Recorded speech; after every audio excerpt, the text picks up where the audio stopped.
एक बार की बात है। एक राजा ब्राह्मणों को लंगर में महल के आंगन में भोजन करा रहा था। राजा का रसोइया खुले आंगन में भोजन पका रहा था। उसी समय एक चील अपने पंजे में एक जिंदा सांप को लेकर राजा के महल के ऊपर से गुजरी।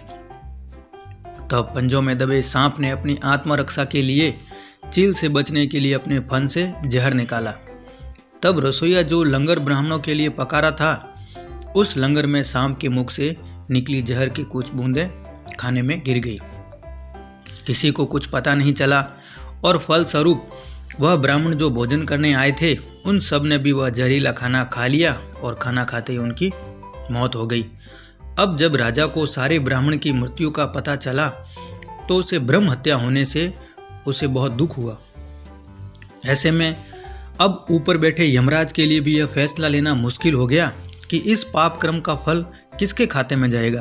राजा के, जिसको पता नहीं कि खाना जहरीला हो गया, या रसोइया जिसको पता नहीं था कि खाना बनाते समय वह जहरीला हो गया, या वह चील जो जहरीले सांप को लिए राजा के ऊपर से गुजरी, और या वह सांप जिसने अपनी आत्मरक्षा के लिए जहर निकाला। बहुत दिनों तक यह मामला यमराज की फाइल में अटका रहा। फिर कुछ समय बाद कुछ ब्राह्मणों से मिलने राजा के महल में आए। उन्होंने किसी महिला से महल का रास्ता पूछा। उस महिला ने महल का रास्ता तो बता दिया, पर रास्ता बताने के साथ साथ ब्राह्मणों से यह भी कह दिया कि देखो भाई, जरा ध्यान रखना, यह राजा आप जैसे ब्राह्मणों को खाने में जहर देकर मार देता है।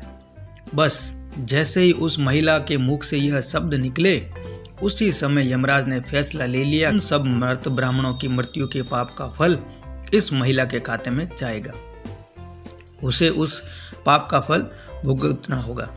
यमराज के दूतों ने पूछा कि प्रभु ऐसा क्यों, जबकि उन मृत ब्राह्मणों की हत्या में उस महिला की कोई भूमिका भी नहीं थी।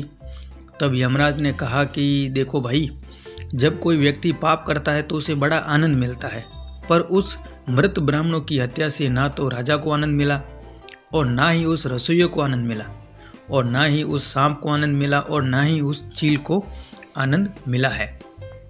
पर उस पाप कर्म की घटना का बुराई करने के भाव से बखान कर उस महिला को जरूर आनंद मिला है।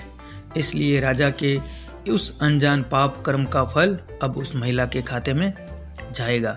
बस इसी घटना के तहत आज तक जब भी कोई व्यक्ति जब किसी दूसरे के पाप कर्म का बखान बुरे भाव से या बुराई से करता है, तब उस व्यक्ति के पाप का हिस्सा उस बुराई करने वालों के खाते में डाल दिया जाता है।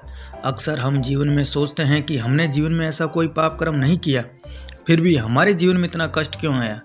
तो ये कष्ट कहीं और से नहीं आया, बल्कि लोगों की बुराई करने के कारण उनके पाप कर्मों से होता हुआ आया है। जो बुराई करते हैं हमारे खाते में ट्रांसफ़र हो जाते हैं। इसलिए आज से ही संकल्प लें कि किसी के भी पाप कर्म का बखान बुरे भाव से कभी नहीं करना चाहिए।